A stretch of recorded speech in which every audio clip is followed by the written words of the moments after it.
নির্বাচন, এই একটি শব্দেই বাংলাদেশ এখন সরগরম। বাংলাদেশ বহুদিন পর আবার একটি সুষ্ঠু, অবাধ এবং নিরপেক্ষ নির্বাচনের স্বপ্ন দেখছে। 2026 সালের ফেব্রুয়ারির প্রথমার্ধে নির্বাচন অনুষ্ঠিত হবে, তেমনটিই বলেছেন নির্বাচন কমিশন। কিন্তু তার আগে চলুন জেনে আসি এই স্বাধীন বাংলায় এর আগে মোট কতটি নির্বাচন অনুষ্ঠিত হয়েছিল, ওই নির্বাচনগুলোতে কত সংখ্যক ভোট কাস্ট হয়েছিল এবং ওই নির্বাচন পরিচালনার ব্যয় কত ছিল, ভোটার প্রতি কত টাকাই বা বরাদ্দ ছিল সেই নির্বাচনে। দি বাংলা পালসের আজকের আয়োজন বাংলাদেশের নির্বাচন, নির্বাচনী ব্যয় এবং ভোটার প্রতি ব্যয়ের হিসাবে আপনাদেরকে স্বাগত জানাই। স্বাধীন বাংলায় এ পর্যন্ত মোট 12টি জাতীয় সংসদ নির্বাচন অনুষ্ঠিত হয়েছে। তার প্রথম ভোট অর্থাৎ প্রথম নির্বাচন অনুষ্ঠিত হয়েছিল 1973 সালে, দ্বিতীয় নির্বাচন অনুষ্ঠিত হয় শহীদ প্রেসিডেন্ট জিয়াউর রহমানের আমলে 1979 সালে এবং তৃতীয় ও চতুর্থ নির্বাচন অনুষ্ঠিত হয় সামরিক শাসক হোসেন মোহাম্মদ এরশাদের আমলে, যথাক্রমে 1986 ও 1988 সালে। 1988 সালের চতুর্থ জাতীয় সংসদ নির্বাচনই মূলত রাষ্ট্রপতি শাসিত সরকার ব্যবস্থার সর্বশেষ ইলেকশন।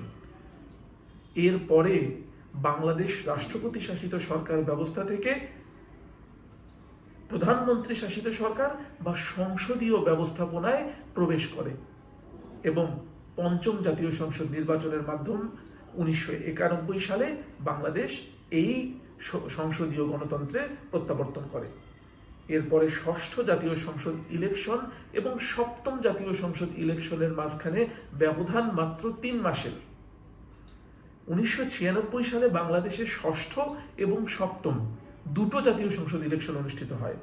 1996 সালের ফেব্রুয়ারিতে ষষ্ঠ জাতীয় সংসদ ইলেকশন এবং সপ্তম জাতীয় সংসদ নির্বাচন অনুষ্ঠিত হয় 1996 সালের জুন মাসে। এরপরে অষ্টম জাতীয় সংসদ নির্বাচন 2001, নবম জাতীয় সংসদ ইলেকশন 2008 এবং দশম জাতীয় সংসদ নির্বাচন 2014 সালে অনুষ্ঠিত হয়। একাদশ জাতীয় সংসদ নির্বাচন 2018 সালে এবং সর্বশেষ দ্বাদশ জাতীয় সংসদ নির্বাচন 2024 সালে অনুষ্ঠিত হয়। চলুন এবার জেনে নেওয়া যাক এই নির্বাচনগুলোতে আমাদের কত সংখ্যক ভোটার ভোট দিয়েছিল, তার পরিচালন ব্যয়ই বা কত হয়েছিল, ভোটার প্রতি সেই বাজেট কত খরচ হয়েছিল। হিসেবের সুবিধার্থে এবং ভিডিওর দীর্ঘতা বিবেচনাপূর্বক আমরা সর্বশেষ 5টি ইলেকশনের তথ্য আপনাদের সামনে তুলে ধরার চেষ্টা করছি। সেটা শুরু হলো অষ্টম জাতীয় সংসদ ইলেকশনের মধ্য দিয়ে, অর্থাৎ 2001 সালে অষ্টম জাতীয় সংসদ নির্বাচনে ভোট কাস্ট হয়েছিল, অর্থাৎ ভোট পড়েছিল মোট 5,21,85,707 জন। ব্যয় হয়েছিল 72,71,00,000 টাকা। তার মানে ভোটার প্রতি ব্যয় হয়েছিল প্রায় 12 টাকা 94 পয়সা, যা প্রায় 13 টাকার সমান। নবম জাতীয় সংসদ নির্বাচন 2008 সালে অনুষ্ঠিত হয় এবং সেখানে ভোট কাস্ট হয়েছিল 7,06,48,485 জন এবং সেই ভোট অর্থাৎ নির্বাচনের ব্যয় ছিল 165,50,00,000 টাকা। ভোটার প্রতি ব্যয় হয়েছিল 23 টাকা 42 পয়সা। দশম জাতীয় সংসদ নির্বাচন, অর্থাৎ যে নির্বাচনের মাধ্যমে 147 জন এমপি বিনা প্রতিদ্বন্দ্বিতায় নির্বাচিত হয়ে যান, সেই আসনগুলোর মানুষদের আর ভোট দিতে হয় না। সেবার ভোট কাস্ট হয়েছিল মাত্র 1,73,92,887 জন এবং সেই নির্বাচনের ব্যয় কত ছিল জানেন?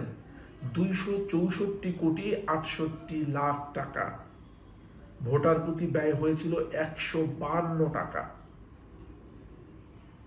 একাদশ জাতীয় সংসদ নির্বাচন 2018, যে নির্বাচনের ব্যাপারে সবচেয়ে বড় অভিযোগ দিনের ভোট রাতে হয়ে যাওয়া এবং সেটার ভোট কাস্টিং দেখলেও আপনারা অনেকখানি বুঝতে পারবেন যে 8,60,02,121 জন ভোটার ভোট দিয়েছিল সেই নির্বাচনে।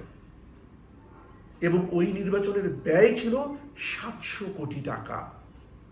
অর্থাৎ 2014 সালে যে নির্বাচন ব্যয় 264 কোটি ছিল, সেটা 1 লাফে 700 কোটিতে গিয়ে পৌঁছায়। প্রায় 3 গুণেরও বেশি টাকা ব্যয় হয় একাদশ জাতীয় সংসদ নির্বাচন অর্থাৎ 2018 সালে, এবং ভোটার প্রতি ব্যয় হয় 81 টাকা 39 পয়সা। সর্বশেষ দ্বাদশ জাতীয় সংসদ নির্বাচনে মোট ভোট কাস্ট হয় 4 কোটি 80 লাখ।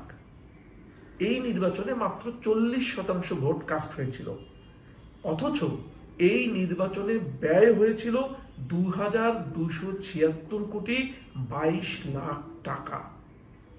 ভোটার প্রতি ব্যয় হয়েছিল 474 টাকা, যা কিনা বিগত যত নির্বাচন হয়েছে তার চেয়ে সর্বোচ্চ ব্যয়ের নির্বাচন ছিল সেটি। 5 বছরে মুদ্রাস্ফীতি, দ্রব্যমূল্যের ঊর্ধ্বগতি কিংবা নানান বিচারে দাম কিছুটা বাড়তেই পারে, কিন্তু যে হারে বাংলাদেশের নির্বাচনের ব্যয় লাফিয়ে লাফিয়ে বেড়েছে তা আসলে অবিশ্বাস্য। এবং আগামী ত্রয়োদশ জাতীয় সংসদ নির্বাচন অর্থাৎ 13তম জাতীয় সংসদ নির্বাচন 2026 সালের ফেব্রুয়ারির প্রথমার্ধে অনুষ্ঠিত হবার কথা, এবং সেটার জন্য প্রস্তাবিত বাজেট 2800 কোটি টাকা। এই এত ব্যয় নিয়ে বাংলাদেশ জাতীয় সংসদ নির্বাচনগুলো অনুষ্ঠিত হয়।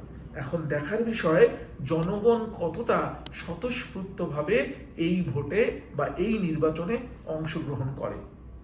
বাংলাদেশের মতো একটি রাষ্ট্রের জন্য ভোটিং ব্যয় যদি এত বেশি পরিমাণে হয় তাহলে সত্যিই সেটা বিলাসিতা।